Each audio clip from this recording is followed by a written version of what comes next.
Sam, can you turn this up a little bit, or? Hello? Is that? Good morning. This is just a 2-minute warning. It's, it's 9:18, so we're a few minutes from starting our 9:15 class.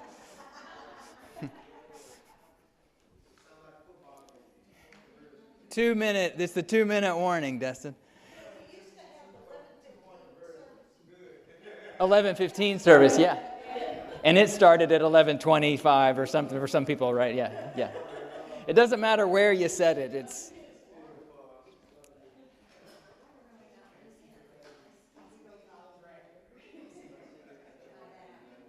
Are we streaming?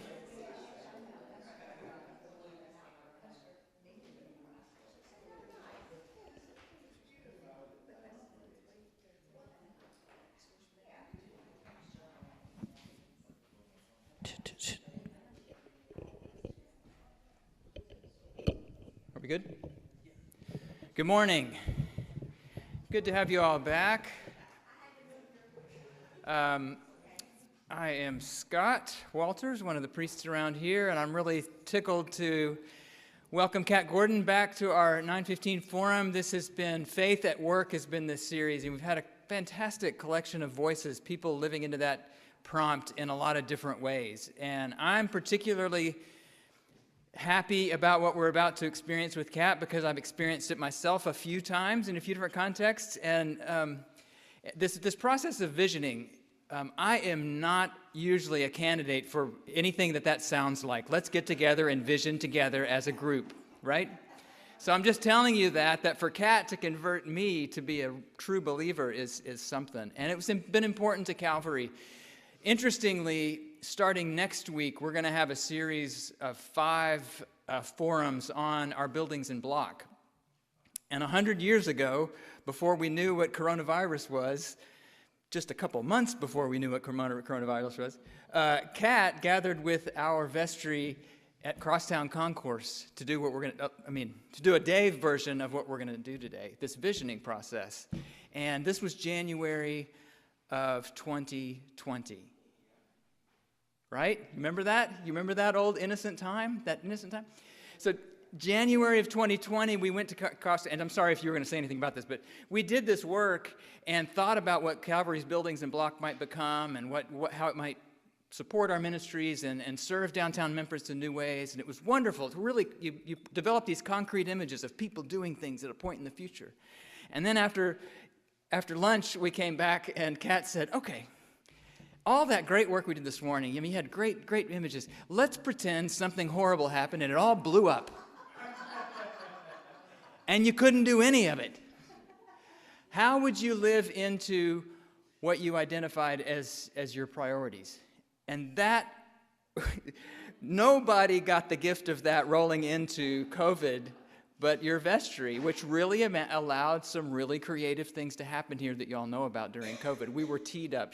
So I don't know if there's a prophecy section or a clairvoyance advanced class where you can tell the future, but I'm signing up for that one too. So we're glad to have Kat back. Okay.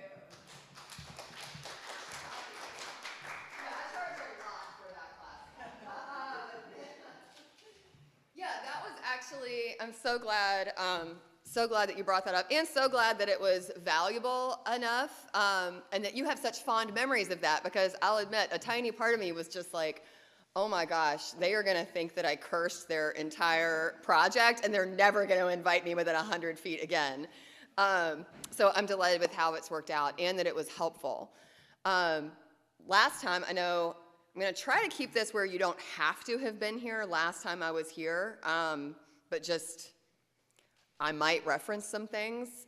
Feel free to interrupt. This is a small enough group where it's not like anybody needs to feel like they're like waving their hand in an auditorium. If you'd like me to clarify something that is like, hey, maybe this was something that folks 3 weeks ago got to hear, can you clarify? Just stop me and ask me. But what Scott's really referring to is this idea of visioning as something that is both concrete and abstract, which is maybe a little bit hard for us to get our heads around. And like Scott, it was hard for me when I first was introduced to this tool a little over a decade ago. It honestly sounds a little bit like a process where we're going to just like, there's going to be peyote and a sweat tent. Maybe we're going to identify our spirit animal. And I'm like, no, thank you. Not any of that. A little bit of a rational type A INTJ up here. I'm like, let's get to that to-do list, though. That's really my jam. So I also had to be convinced it really is, like, I think there's room for those of us who like to have something a little more concrete. We can sit there, we can make that to-do list, we can talk about all the things we want to do with our building and how we envision people enjoying that and kind of get going. And I think that that appeals to those of us who like those specific images. And that is so necessary in the process. But then it's also combining it with that ability to step out and really be in tune with, why did those images come to us in the first place? Why is that new building so important? Why do I want a pool in the backyard? Like, why all these things that we were able to kind of create for ourselves and put on our wish list, our to-do list, our capital list, however we want to label it. What's underneath that? How do we envision our lives being better because of it? How do we envision other people's lives being better because of it? What was the internal motivation? And that's the part that for some of us is a little squishier and maybe a little bit harder to kind of get into. It involves doing some self-reflection, and at the end of the day, and as we got to that afternoon with the Calvary vestry, what seems like a million years ago, it also sometimes involves letting go of a few of those really compelling concrete images that we thought of in the first place in order to get to something that actually speaks to a deeper, truer motivation. So we're not going to be able to do all of that. I also want to be clear, like in 45 minutes, we're going to kind of hit a few highlights. But I'm going to leave some room at the end. We can just kind of discuss and have questions, because the whole series of Faith at Work, finding our vocation, living our vocation, that's not anything that anybody can do for you. And it's honestly not anything that I can do in 45 minutes up here, or any series of speakers can do in all of the 45-minute segments in the world. The very best that I can offer, and what I hope we can agree is a clear and achievable expectation, is that maybe at the end of 45 minutes, you've got a helpful tool or a helpful insight that you can kind of noodle on for the rest of the week and might get you a little closer. Does that sound like a good objective? Okay, fantastic. That takes a lot of pressure off me. Okay, so quick Cliff's Notes from last time. So those of you that were here, you may remember we talked a little bit about Prouds. So we did a little Prouds activity. Those of you who signed up to get the emails from me have gotten a few emails over the last few weeks with some thought prompts. I am curious, did anybody do the Prouds challenge? Has anybody been doing some lists of Prouds throughout the last few weeks? Thank you so much for doing that. Because you were the only hand raised, I am going to maybe put you on the spot just a little bit. How did that go for you? So I folded it into a process of morning journaling that I have been doing recently. Nice. Part of that is very often a gratitude list, and that felt very much the same as Proud. So I thought of you when I was doing my gratitude list, and I kind of thought, yeah. So it was. So this is what this summer has been about for me. It felt like redirecting your thoughts and your ruminations on what you're happy about, what you're proud of, what you're grateful for. And I think that's really powerful to purposefully move your mind in that direction. Nice. So I liked it. Thank you. Okay, so for the rest of you, don't worry, you have another opportunity because you're going to probably wake up tomorrow and again the next day. So what I have found is that by writing down Prouds, and just like 2-minute chunks, don't set the timer for an hour. That's just bragging. But for 2 minutes, just writing down things that have given you a feeling of, yes, accomplishment, fulfillment. I mean, there are so many ways you can define that, but I think we all know what that hand gesture feels like. And through our prouds, we can identify our values. Over time, if you look at enough lists of the things that you're proud of, you will really quickly start to identify some themes. Those are the things that are your values. Whether you could sit down and say, if I said, hey, write down your top 5 guiding values right now, I'm not sure that many of us could do that. We would either be completely stumped or end with a list of like 30 values and virtues that, you know, some of them we might actually do and some are totally aspirational. But by doing your prouds, you'll discover pretty quickly what those things are that really get to your gut and your heart. To me, I think that's also a really good clue where vocation lies, because there are lots of different things that we can do. Spoiler, I'm not passionate about desserts. I like desserts a lot. I like making them, I like eating them. But looking at my prouds, most of the things on there have certain themes in common that, you know, if the disaster happened and the world crumbled and I somehow wasn't, I don't know, able to make desserts, desserts stopped being a thing, I'm pretty confident I could apply those values to some other products, other things. And I think that that's really helpful for all of us to remember. So that was one thing we kind of went over last time. I think hopefully memorably for some of y'all. We definitely also talked about the gross parts of jobs. That was fascinating for me. It took a turn that I wasn't totally expecting. But I think that hopefully the takeaway we all got from that was that living our vocation and that faith at work and like doing something that we consider fulfilling and God's call to us is not a magical state of being where we avoid the gross parts and the hard parts and that every single moment at work is this amazing like Zen dream of loveliness. I think that's really important, and it sounds silly to say it out loud because I think all of us would like to be like, well, yeah, duh, Kat. I mean, yes, I'm not delusional. But it's so easy to still get trapped in that. It is so easy to kind of think like, man, what am I doing wrong that this is so hard? Or that this is so disgusting? Or like, is this really the thing that I'm supposed to be doing? And that's because like we get hit with an awful lot of fairy tales. So every now and then just I think recentering and recognizing and owning that just because we're living vocationally doesn't mean that it's always pleasant. And that's fine.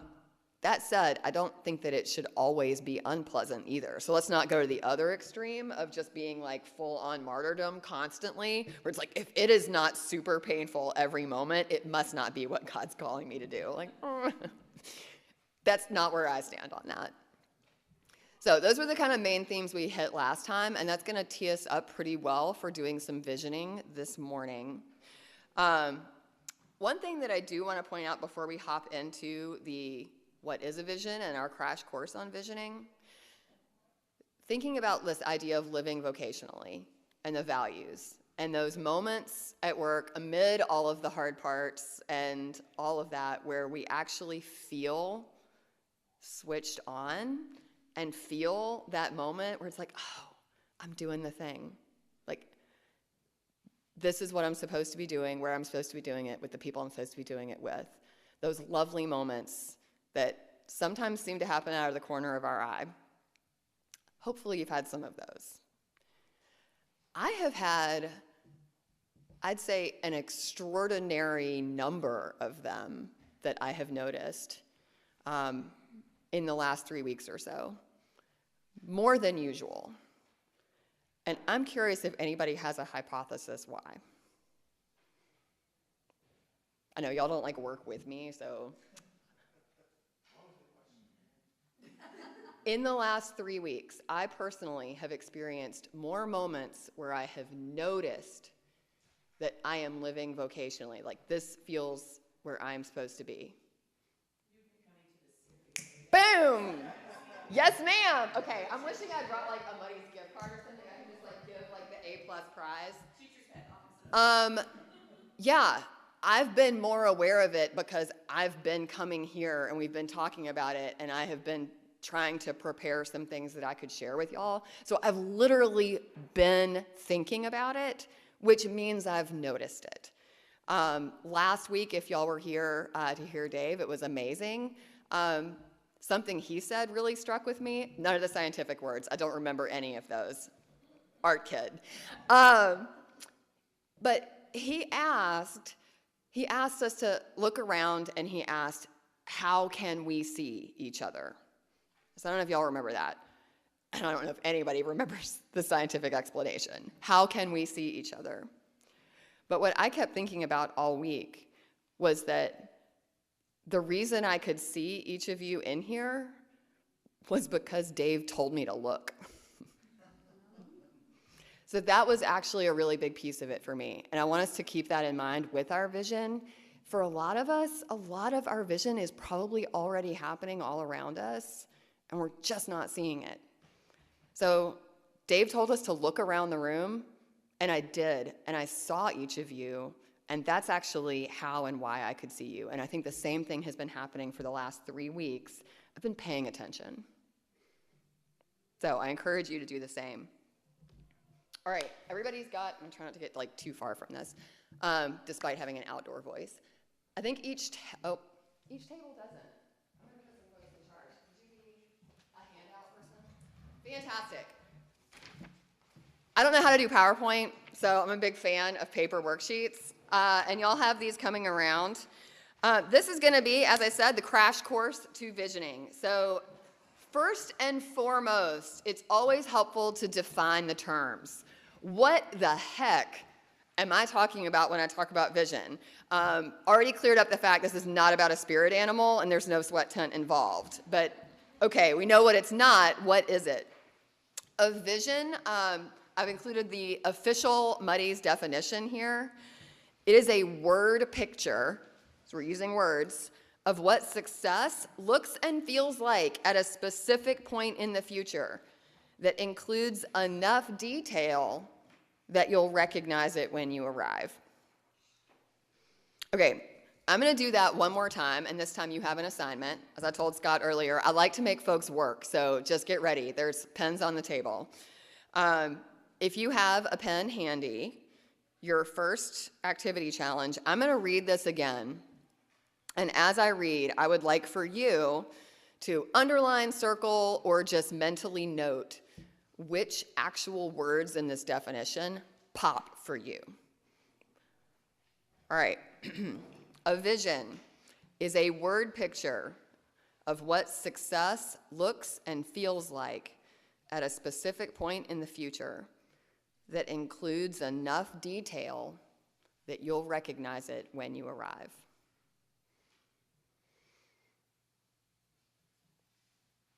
All right, I'm curious.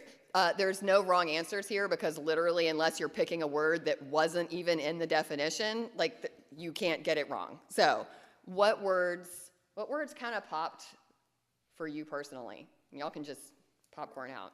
Word picture, specific point in time, and recognize. Boom. Next. Detail.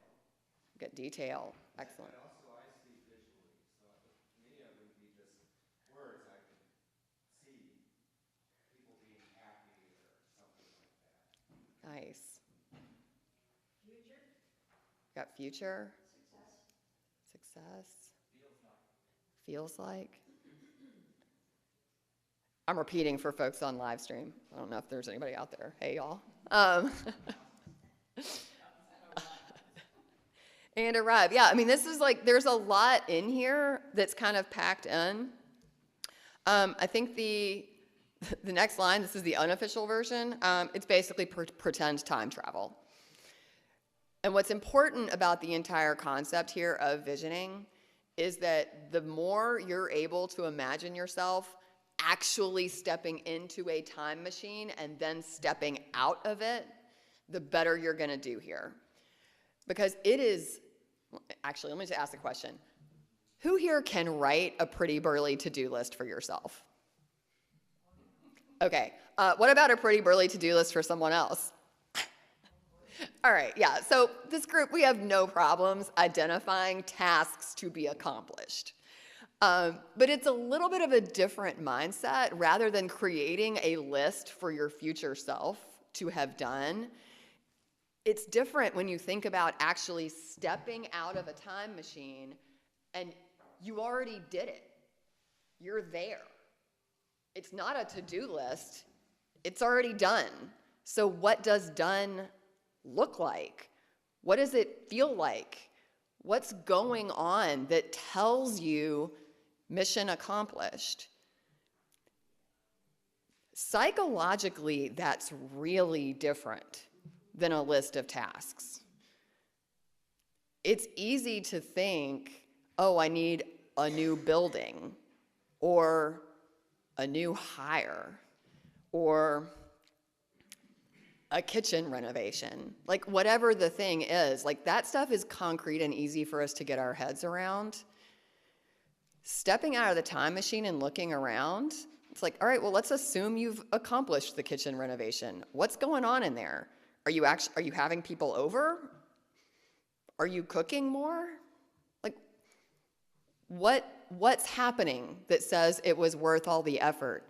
And ignore all the effort. The more specific we can get about the result we want to accomplish, rather than all those little things that we got to do. Sorry, Charles. I'm not trashing kitchen renovations, by the way. Fantastic architectural projects are always a great investment. But yeah, thinking about like what's going on, how are things different, how do I feel in this future? It's a shift. And then I know some of you picked up on those things like specific and detail. We want enough specificity that our imaginations are lit up. Humans, we are visual. We like a good story, and we love it if we're the main character.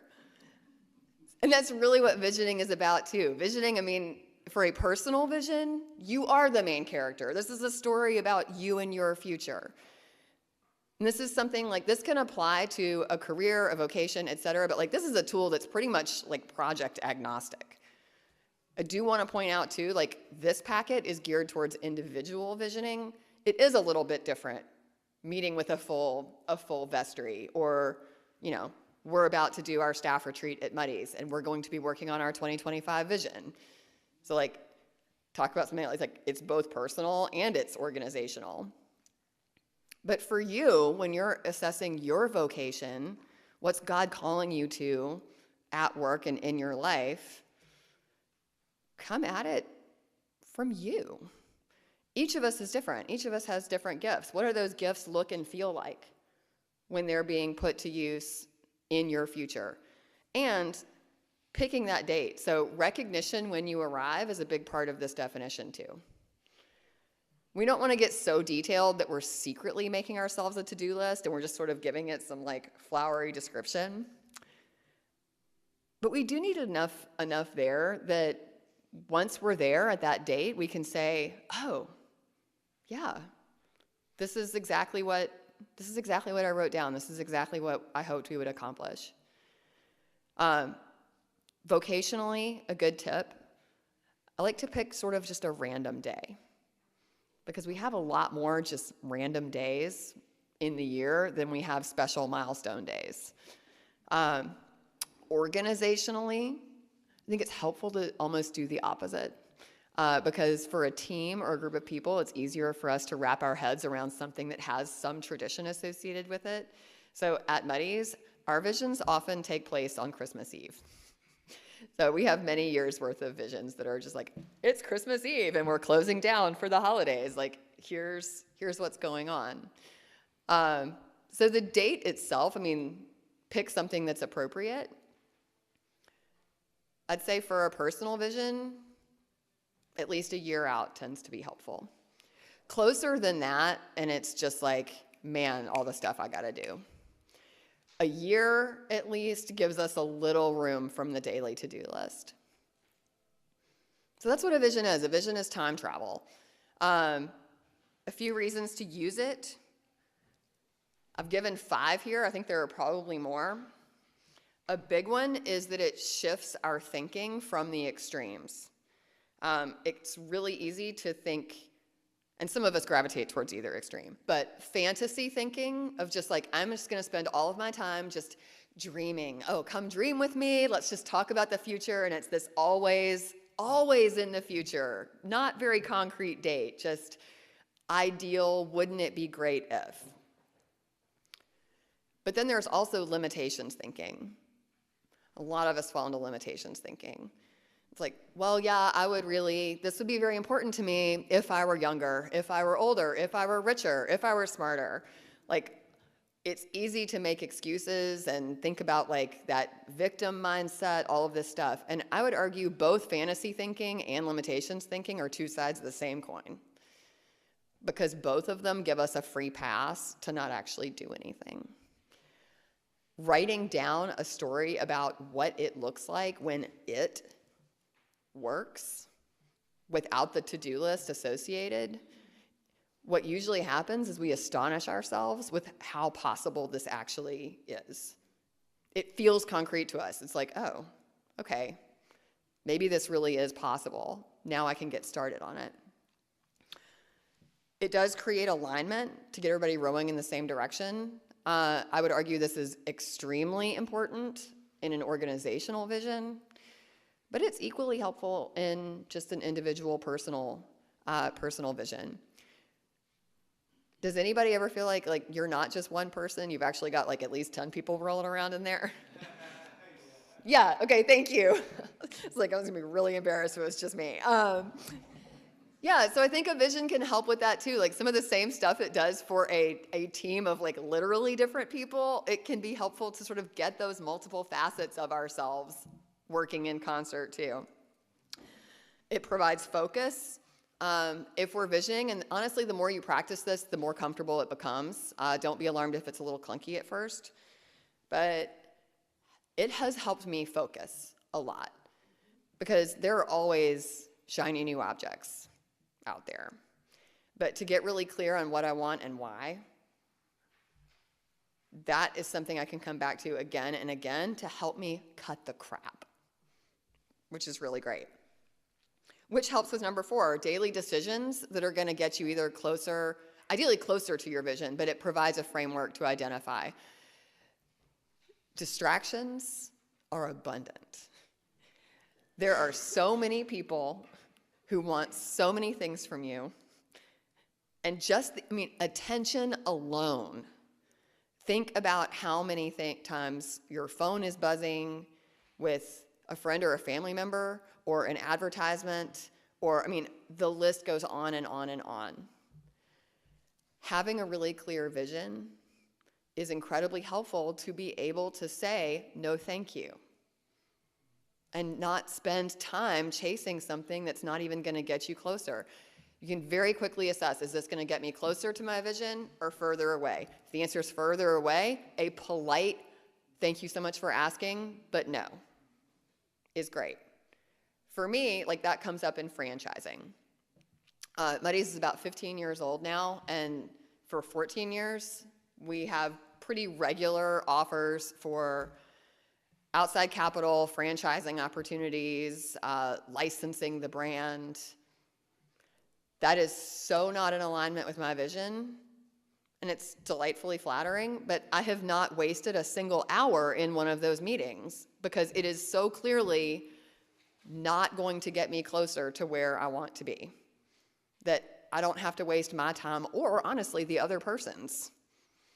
So that daily to-do list, clearing some clutter, is really great. And then ultimately reminds you of your purpose and why it was important to you in the first place.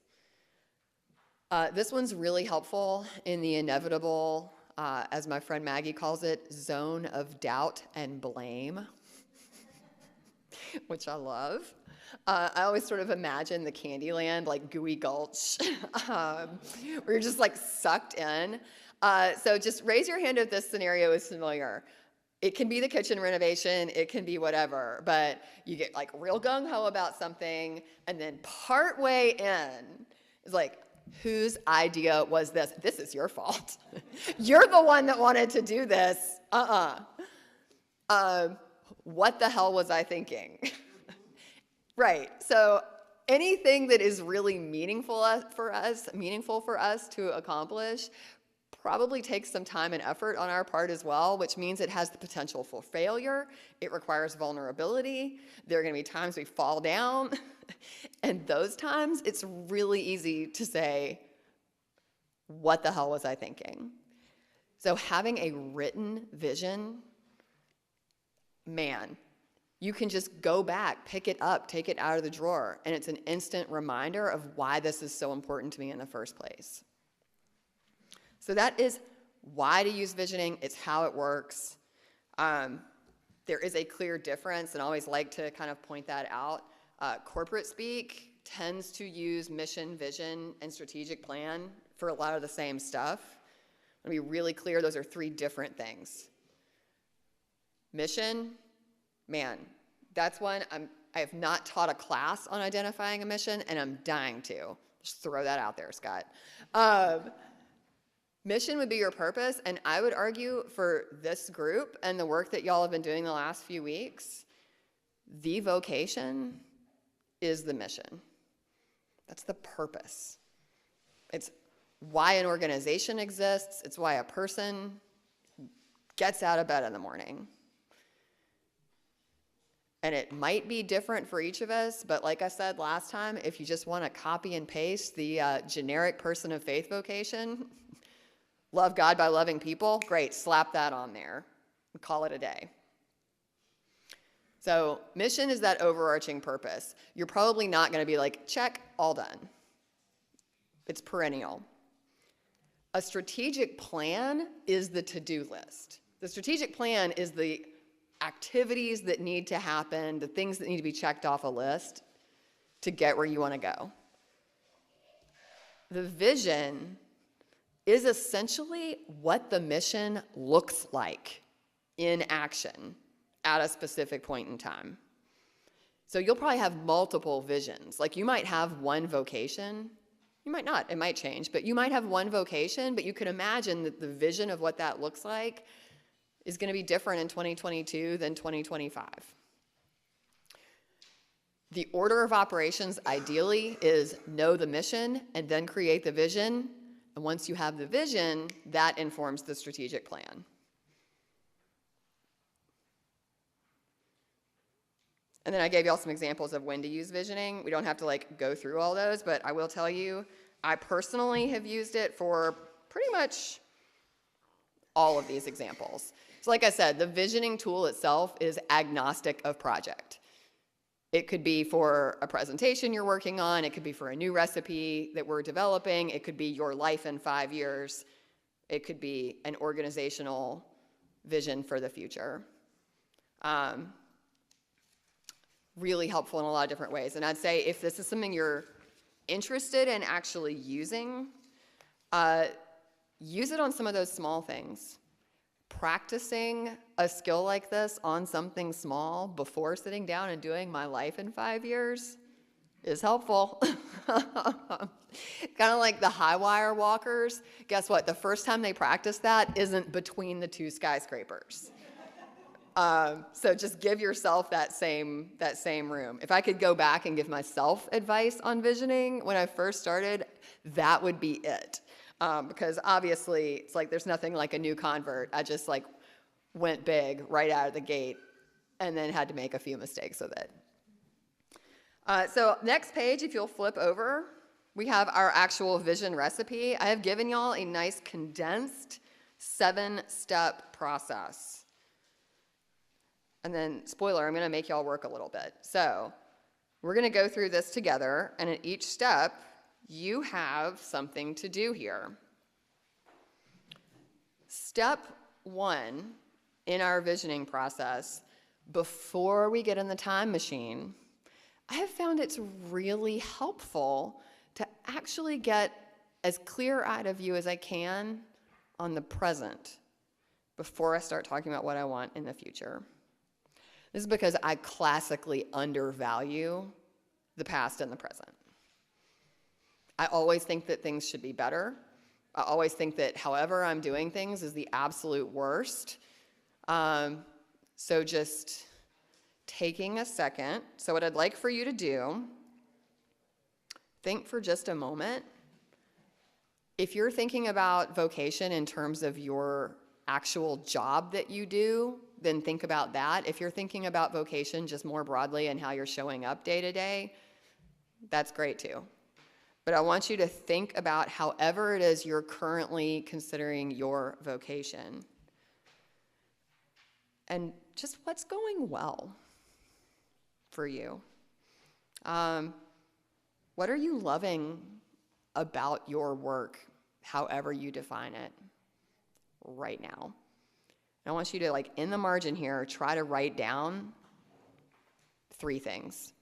If more than 3 come to mind, do it. I mean, I don't grade papers, so, you know, do it, don't do it.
All right, once you've got a couple things written down about what you're currently appreciating and what you like about your work now, then it's appropriate to get into the future. So if you imagine yourself getting into that time machine, we're stepping into the DeLorean, doors closing.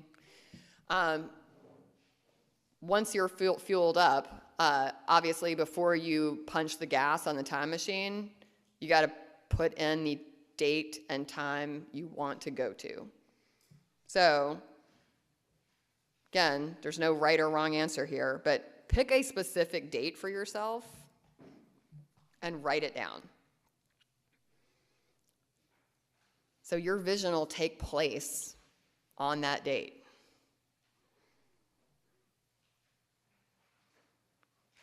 And then depending on the person, again, some people find it helpful to go ahead and identify a couple of priority items or themes. This would be something like if I wanted a specific vision about, what does a typical day at the bakery look like in a year? I might want to jot down a couple of ideas first just to kind of help like prime the pump. But it's also okay to just start writing and see what comes up. So we assess the present, and then we identify, kind of get into the future. And then step 3, don't skip this step when you do this on your own. This was the one it's easy to skip. You're like, okay, all right, this is fluffy. Like, I can just get straight to the good stuff. This helps. Write some prouds. So again, right now, try to write 3 things from your whole life. It doesn't even have to be related to work. Just 3 things that you are like, hell yeah, that really made me feel great. Yeah.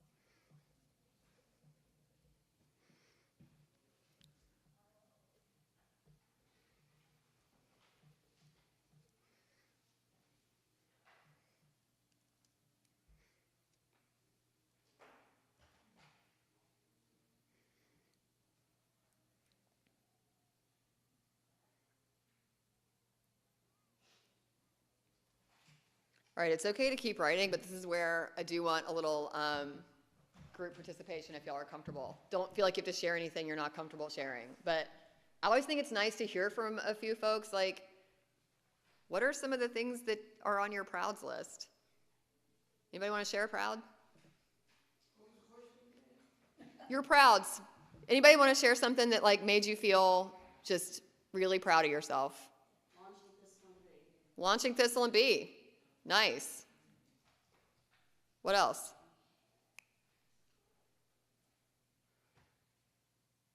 The little shavings from my planer, when I got it really sharp, they're really curly and tiny. That's beautiful. I think half of mine end up in that category of like, oh, this was really nice. Just shaved that so thin. Like, isn't this gorgeous? You had one?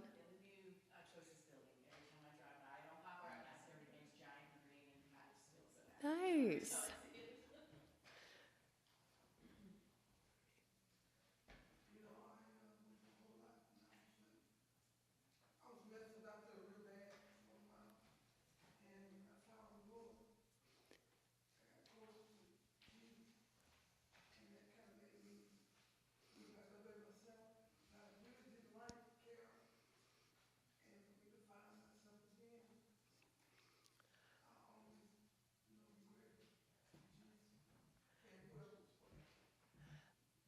I am going to steal that phrase and use it every time I teach this now. Find myself again. I think that is a really beautiful way of thinking about what I mean by prouds. Whether it's that tiny wood shaving or something as big as starting a great organization, what I think all of these things have in common is they are tiny moments where we find ourselves again.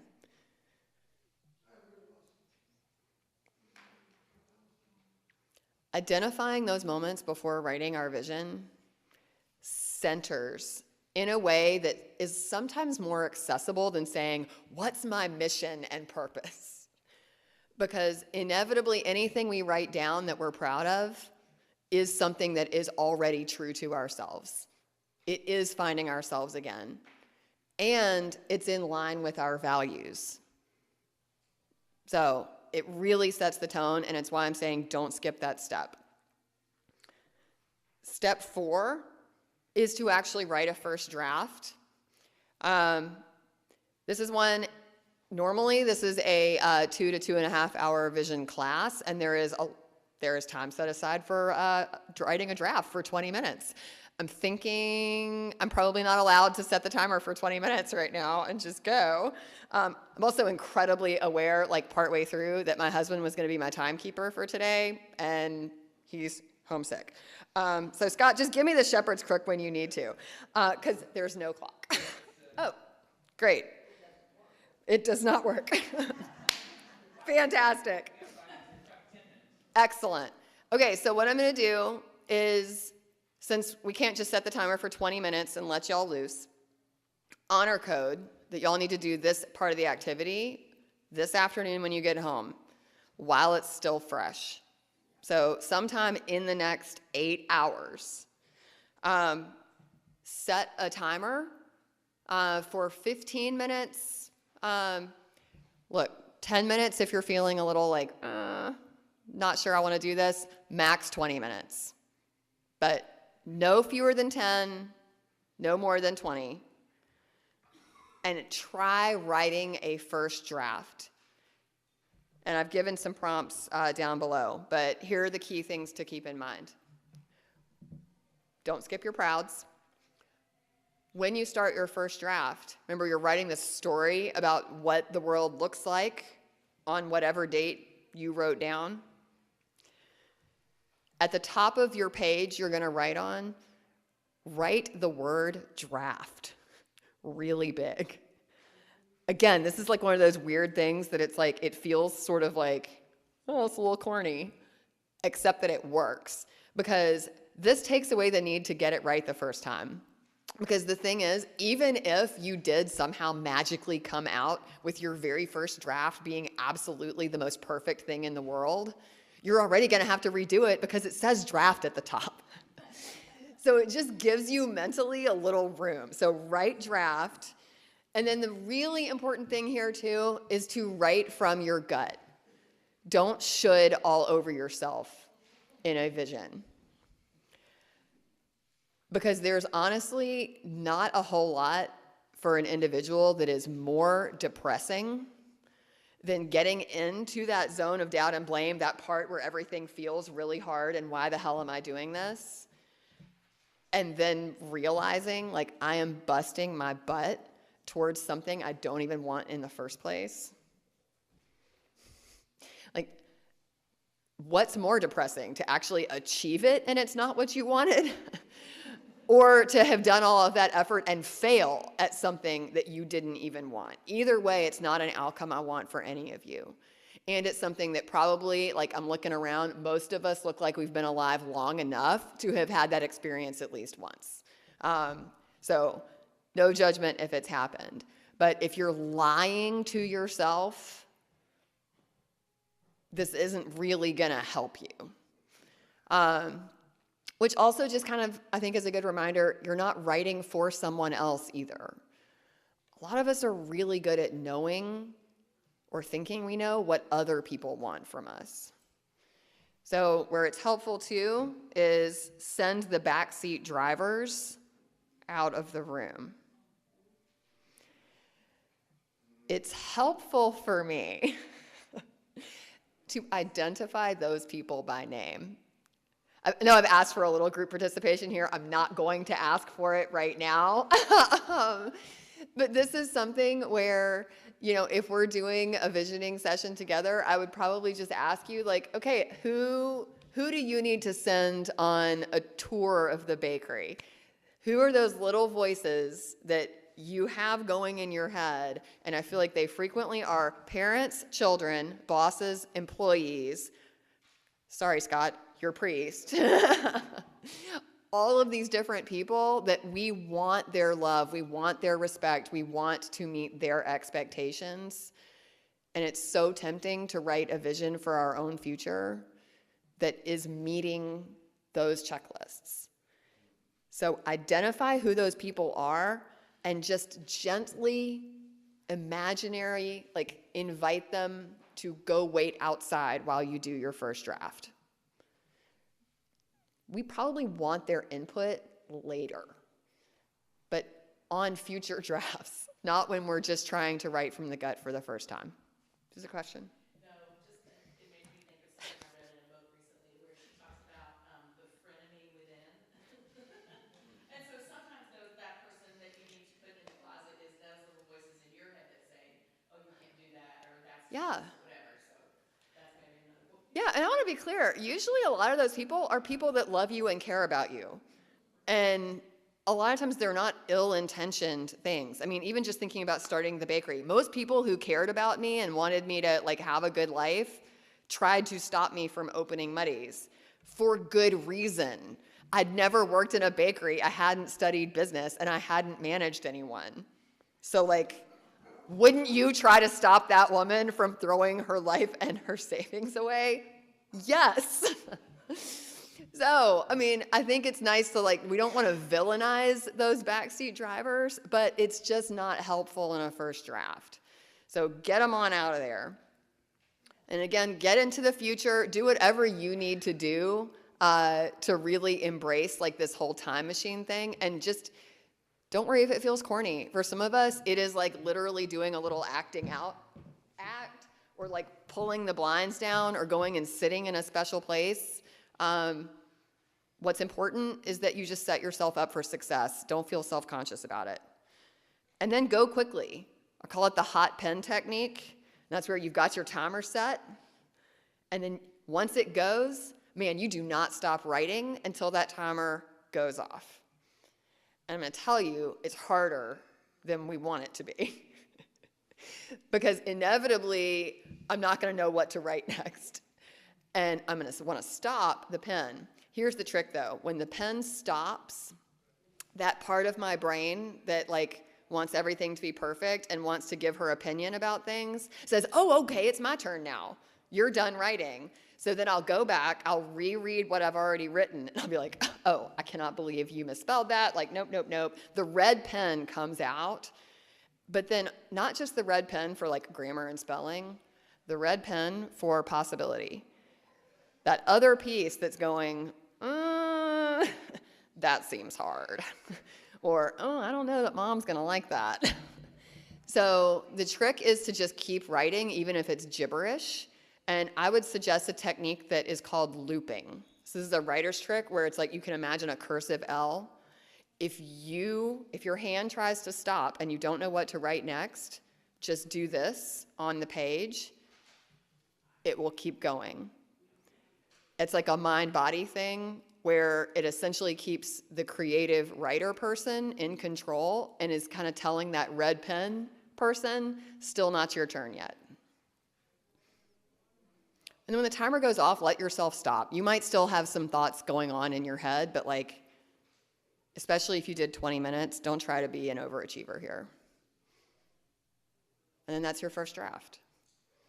Yeah. So several times said writing, little writing. Mm-hmm. So you're saying it's better to do that than this? Yes. I think, okay, this is the kind of thing where do it. However you do it, it's better to do it than to not do it. But I would say the hierarchy, in my experience, is handwritten, and it's for you, so it doesn't matter how bad your handwriting is if you can read it. But handwriting it tends to work the best, even if you don't think of yourself as like that kind of person. The second best would be typing it, but with closing all distractions and on your word processor, shutting off the spell check, like all those little things that are gonna pop up, the automatic red pen.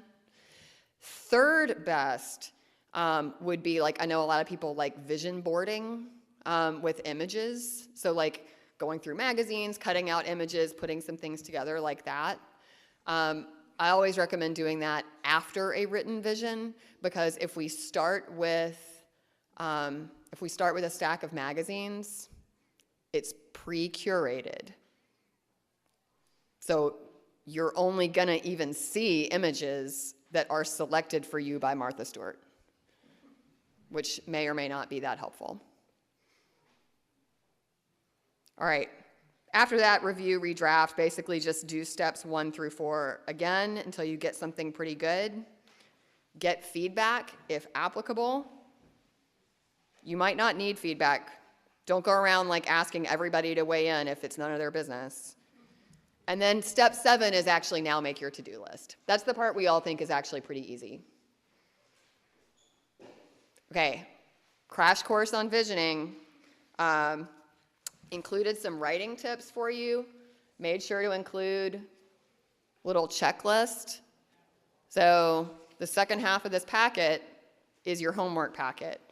I've done my best to set you up for success with the parts that I don't get to like be there with you for. But I'll also tell y'all, like, you can email me. If you're practicing this at home and you get stuck, send me an email. It is Kat, K-A-T, @muddysbakeshop.com. You can email me. I will help you.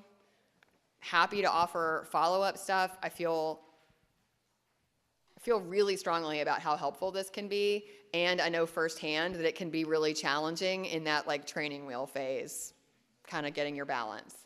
And then I know last time there were some questions about some of the outside resources that I've found helpful for like the vocational stuff. So it's not related to visioning, but the back page is that list. Feel like I'm like sliding into home. A 2.5-hour class in 45 minutes. It was a home run. It was a home run. Thank you, Kat. Thank you. This is the part where I thank Kat by comparing her to Jesus. But it just occurred to me that when Jesus talked about the kingdom of heaven, he said, it's like a loaf of bread that blows up with yeast. It's like that bush that blows up and then there's birds living in it and started. So it's the first I'm thinking, there you go. You can use that too. Thank you all for coming. Come back next week, and we'll start some fruits of some visioning still underway. Thanks for being here. Thank you, Kat. Really appreciate it.